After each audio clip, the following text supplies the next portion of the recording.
CTET online taste फक्त 100 रुपयामध्ये. ज्यांना कोणाला टेस्ट हवे त्यांनी खाली दिलेल्या टेलिग्राम नंबरला कॉन्टॅक्ट करावा. चला तर पाहूया सीटेट गणित या विषयाची महत्वाची प्रश्न.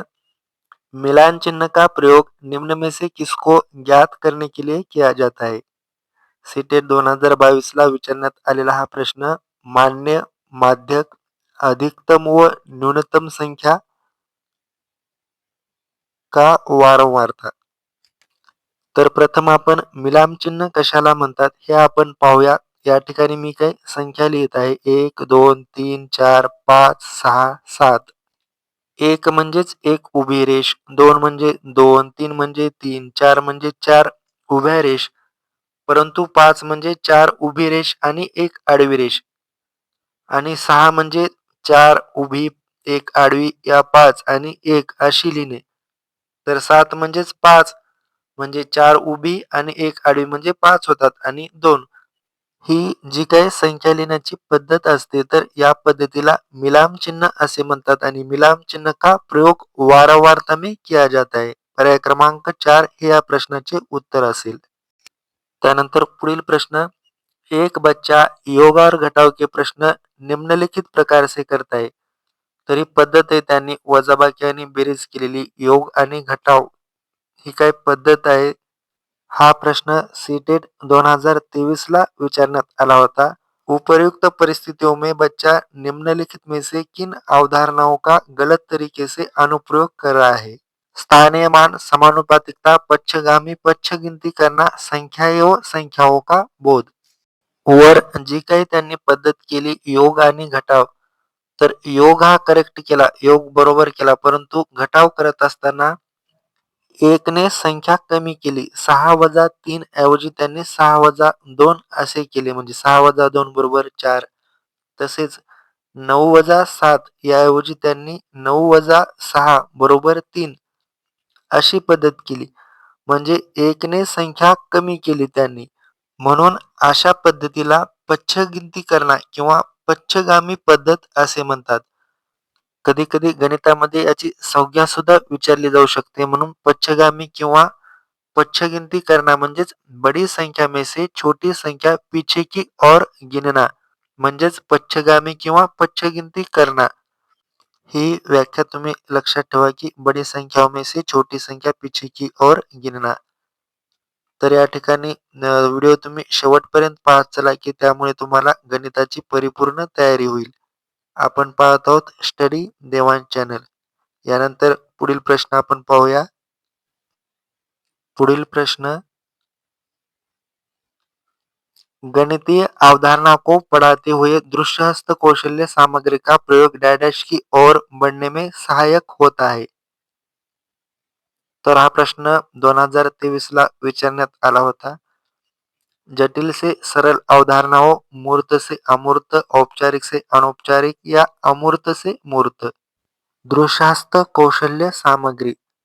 दृश्यहस्त कौशल्य सामग्री म्हणजे मूर्त सामग्री की अशी सामग्री जैसे कि टाइल्स, छड़े, टीन का बॉक्स, बोर्ड, ऐसी सामग्री को मूर्त सामग्री ऐसे कहते हैं. टाइल्स, छड़े, टीन का बॉक्स हो या बोर्ड, तो ऐसी सामग्री को मूर्त सामग्री कहते हैं. और ये मूर्त सामग्री होती है दृश्यहस्त कौशल्य सामग्री. तो इसका सही विकल्प है मूर्त से अमूर्त अवधारणाओं. म्हणून पर्याय क्रमांक 2 मूर्त, मूर्त से अमूर्त अवधारणाओं, पर्याय क्रमांक 2 हे या प्रश्नाचे योग्य उत्तर असेल. त्यानंतर पुढील प्रश्न आपण पाहूया. एक वर्ग की भुजा 5 सेमी है. यदि इस वर्ग की भुजा दोगुनी कर दी जाए तो नया क्षेत्रफळ कितने गुना हो जाएगा. 2023 ला सीटीटी ला विचारण्यात आलेला प्रश्न. भुजा दिलेली आहे 5, वर्गाचे क्षेत्रफळ बरोबर बाजूचा वर्ग, म्हणून भुजाचा वर्ग म्हणजेच 5 चा वर्ग. 5 चा वर्ग येतो 25. भुजा दोगुनी कर दी जाए तो नया क्षेत्रफळ कितने गुना होगा.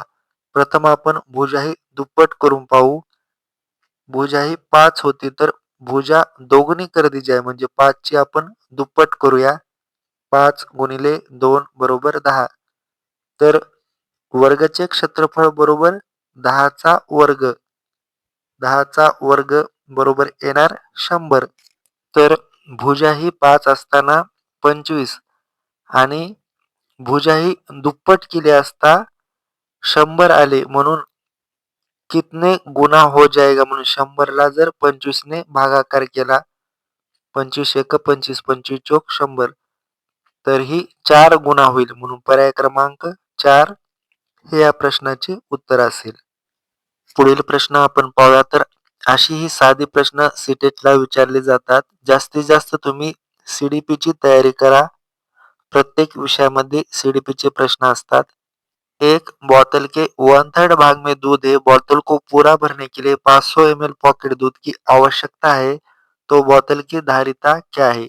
सीटेट 2022 ला विचारण्यात आलेला हा प्रश्न अशा पद्धतीचा प्रश्न अनेक वेळा विचारण्यात आलेला आहे. तर बॉटलचा 1/3 भाग भरलेला आहे. 1/3 भाग. तर 3 पैकी 1 भाग भरलेला आहे. तर खाली भाग किती आहे? खाली भाग 3 पैकी 1 भाग भरला आहे. म्हणजे खाली असलेला भाग आहे 2/3. 2/3. 3 पैकी 1 भरला. 3 मधून 1 गेला असता 2/3 हा भाग खाली आहे. खाली असलेला भाग 500 ml म्हणजेच 2/3 भाग हा खाली आहे. म्हणून 500 बरोबर 2/3 x म्हणून x बरोबर येणार भागाकारातील 3 गुणाकारात जातील आणि गुणाकारातील 2 हे भागाकारात येतील. बे एक बे, बे दोन्ही 4, उरला 1, बे पंचे 10, शून्यला 0. 250 गुणिले 3 पंचवितिरिक्त 75 शून्यला 0 तर 750 ml सही विकल्प आहे पर्याय क्रमांक 2.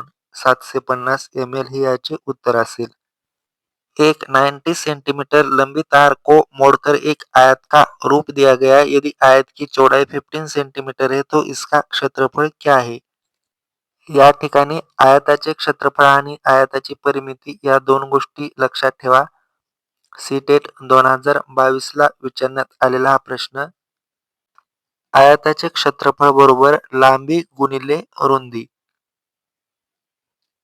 ही तार आपल्याला 90 सेंटीमीटर लांबीची दिलेली आहे तर ही परिमिती झाली आयताची. आयत परिमाप बरोबर 2 गुणिले कंसात लांबी अधिक रुंदी. तर फास्ट या सूत्राने काढण्याचा तुम्ही प्रयत्न करा. तर ही 90 सेंटीमीटरची तार आहे म्हणजे आयताचे परिमाप झाले. म्हणून 90 बरोबर 2 गुणिले कंसात लांबी अधिक रुंदी बरोबर 90. तर या ठिकाणी आपल्याला ही 15 सेंटीमीटर चौडाई दिलेली आहे. चौडाई म्हणजे रुंदी दिलेली आहे. म्हणून 2 गुणिले कंसात लांबी अधिक 15 बरोबर 90 बरोबर 90. 2 ने गुणाकार करा. 2l अधिक 15 दोन्ही 30 बरोबर 90. तर 2l बरोबर हे 30 वजा झाले. 90 मधून वजा 30 म्हणजे 2l बरोबर येणार 60. l बरोबर 60 भागिले 2 म्हणजे 30 होतात. l बरोबर 30. तर ही 30 जी आहे ती लांबी झाली. आपल्याला आयताचे क्षेत्रफळ विचारलेले आहे म्हणून लांबी गुणिले रुंदी 30 गुणिले 15. 30 गुणिले 15 15 त्रिक 45 सही विकल्प आहे 2 नंबर 450 सेंटीमीटरचा वर्ग हे या प्रश्नाचे उत्तर येईल. त्यानंतर शेवटचा प्रश्न. एक बहुभुज को समभुज कहा जाता है जब उसकी सीटेट 2023 ला विचारण्यात आलेला हा प्रश्न. सभी भुजाएं बराबर हो, सभी कोण बराबर हो, आमने सामने की भुजाएं बराबर हो, सभी भुजाएं और सभी कोण बराबर हो. बहुभुजला समभुज केव्हा म्हणतात तर सर्व बाजू आणि सर्व कोण समान मापाचे असतील तर बहुभुजला समभुज असे म्हणतात. म्हणजेच सभी भुजाएं और सभी कोण बराबर हो तो बहुभुज को समभुज कहा जाता है.